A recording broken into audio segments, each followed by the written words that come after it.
Assalamualaikum warahmatullahi wabarakatuh. Kami dari kelompok 2 akan mempresentasikan tugas biologi dengan tema ekologi, studi kasus pencemaran plastik di laut. Ekologi dikenalkan oleh ahli biologi yang bernama Ernest Haeckel pada tahun 1966. Ekologi adalah ilmu pengetahuan komprehensif tentang hubungan organisme terhadap lingkungan hidupnya. Secara etimologi, ekologi berasal dari bahasa Yunani, itu oikos adalah habitat, logos artinya ilmu.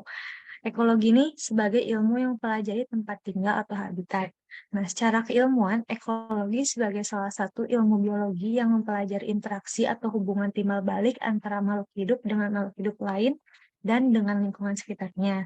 Maka bila dipelajari lebih lanjut, ekologi ini sebagai dasar ilmu lingkungan memiliki ruang lingkup yang luas dan kompleks seperti keanekaragaman hayati, jumlah organisme, hingga interaksi lingkungan dan sekitarnya.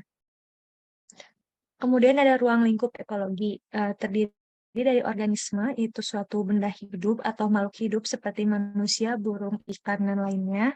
Kemudian ada populasi, yaitu suatu kelompok dari individu sejenis yang hidup atau tinggal di suatu tempat tertentu dan pada waktu tertentu, seperti sekelompok gajah. Dan kemudian ada komunitas, atau suatu kelompok makhluk hidup yang terdiri atas beberapa populasi dari sejumlah spesies yang berbeda yang saling berinteraksi pada suatu tempat atau waktu tertentu. Contohnya komunitas sawah. Kemudian ada ekosistem, yaitu hubungan timbal balik antara makhluk hidup dengan lingkungan sekitarnya, baik makhluk hidup ataupun yang tidak hidup, sehingga membentuk sistem ekologi. Contohnya ekosistem hutan.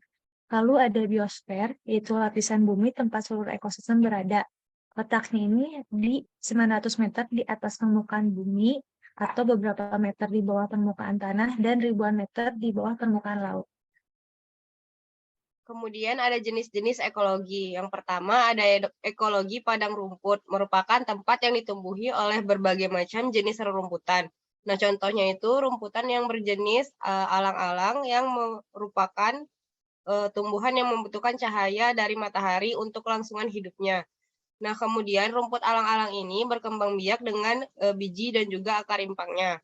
Kemudian untuk ekologi hutan merupakan daerah atau tempat yang ditumbuhi oleh berbagai jenis macam tumbuh pohon dan di dalamnya hidup berbagai jenis hewan sehingga di dalam hutan terjadi banyak interaksi antara organisme yang saling mempengaruhi satu sama lain. Kemudian ada ekologi estuaria, merupakan daerah perairan di mana berasal dari campuran antara air laut dan juga air tawar yang berasal dari air sungai maupun air sumber air lainnya. Nah, beberapa karakteristik estuaria yaitu ada tempat hidup bagi berbagai jenis ikan, populasi ikan tertentu, dan juga biasanya digunakan sebagai tempat berpijah maupun membesarkan anak-anaknya. Kemudian memiliki produktivitas yang baik karena di sana terdapat bahan organik yang berasal dari sungai. Kemudian ada perairan yang dangkal sehingga tumbuhan yang hidup di dalamnya dapat menerima sinar matahari yang cukup. Kemudian ekologi laut. Nah, ekologi laut ini merupakan ilmu yang mempelajari tentang ekosistem air laut. Ekologi laut merupakan suatu kumpulan integral dari berbagai komponen abiotik dan juga komponen biotik yang berkaitan satu sama lain, sehingga saling berinteraksi membentuk suatu unit yang fungsional. Kemudian ekosistem air laut ini dibedakan atas lautan, pantai, estuari, terumbu karang, dan juga padang lamun. Selanjutnya ada komponen ekosistem. Yang pertama biotik. Komponen biotik merupakan komponen hidup yang ada di alam dan meliputi semua makhluk hidup. Contohnya hewan, tumbuhan, dan manusia. Komponen biotik dikelompokkan berdasarkan fungsinya, yaitu produsen, konsumen, dan dekomposer.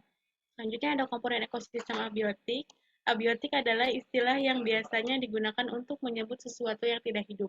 Komponen abiotik merupakan komponen penyusun ekosistem yang terdiri dari benda-benda tak hidup. Contohnya seperti udara, iklim, air, tanah, dan matahari. Yang selanjutnya ada piramida ekologi. Nah, jadi piramida ekologi ini merupakan gambaran susunan antar tropik yang dapat disusun berdasarkan kepadatan populasi, berat kering, maupun kemampuan menyimpan energi pada tiap tropik. Nah, fungsinya sendiri untuk menunjukkan gambaran perbandingan antar tropik pada suatu ekosistem. Jadi piramida ekologi ini dibagi menjadi 3, ada piramida jumlah, biomasa, dan piramida energi. Piramida jumlah yaitu piramida yang menunjukkan jumlah organisme pada tiap tropik. Piramida biomasa yaitu piramida yang menggambarkan berat atau massa kering total organisme hidup dari masing-masing tingkat trofiknya pada suatu ekosistem dalam kurun waktu tertentu. Sedangkan piramida energi yaitu piramida yang menggambarkan terjadinya penurunan energi pada tiap tahap tingkatan trofik. Selanjutnya, hubungan ekologi dan ilmu lingkungan. Jadi, ilmu lingkungan ini merupakan ekologi terapan, di mana ilmu lingkungan adalah ekologi yang menerapkan berbagai asas dan konsepnya kepada masalah yang lebih luas, yang menyangkut pula hubungan manusia dengan lingkungannya. Selanjutnya, contoh kasus pencemaran laut. Nah, pencemaran laut ini berasal dari berbagai kegiatan seperti industri, pertanian, dan rumah tangga. Nah, di sini plastik itu merupakan salah satu sampah yang mendominasi di laut. Seperti yang kita tahu, karakteristik plastik sendiri sulit untuk didegradasi dan membutuhkan waktu 100 hingga 500 tahun untuk didegradasi.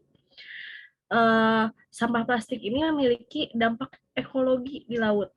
Dampak langsungnya yaitu seperti banyaknya hewan laut yang terjerat plastik membuat penyumbatan pada saluran pencernaan. Dan contoh lainnya seperti kita tahu bahwa penyu yang terlilit oleh tali maupun ikan yang masuk ke dalam botol plastik dan lainnya. Selain itu dampak tidak langsungnya itu sampah mikroplastik yang ukurannya sangat kecil, terlihat seperti organisme planktonik dan partikel organik tersuspensi. Ini dapat disalahartikan sebagai makanan bagi ikan-ikan kecil, dan ini akan berbahaya jika terus terakumulasi.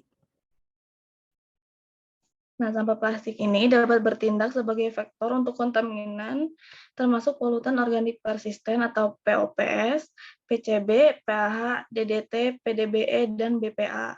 Nah, berdasarkan alasan tersebut, maka diperlukan penelitian untuk mengetahui seberapa besar potensi pencemaran yang terjadi akibat sampah plastik pada kawasan ekosistem laut di Indonesia, sehingga diperoleh data yang baik untuk pengelolaan sampah plastik yang tepat. Selanjutnya adalah manfaat ekologi. Manfaat ekologi diantaranya itu untuk mengetahui keanekaragaman hayati dan mengenal perilaku makhluk hidup. Kemudian untuk mengetahui peran manusia di lingkungan, juga untuk mencari solusi masalah lahan, kesehatan, perairan, hingga energi. Sejalan dengan studi kasus yang kami ambil itu mengenai ekologi laut, yang dapat dilakukan yaitu menganalisis interaksi ekologi terkait hubungan antara identifikasi fisik dan sikap yang dianalisis untuk menemukan alternatif pemecahan masalah. Kemudian dari hal tersebut kita dapat menganalisis faktor apa saja yang menjadi pencemar ekosistem laut, kemudian berapa banyak polutan yang masuk, dan komponen biotik apa saja yang ada di laut sehingga dapat dipilih solusi terbaik dalam pencegahannya. Adapun referensi yang kami gunakan yaitu sebagai berikut. Baiklah, terima kasih atas perhatiannya. Mohon maaf apabila ada kesalahan. Wassalamualaikum warahmatullahi wabarakatuh.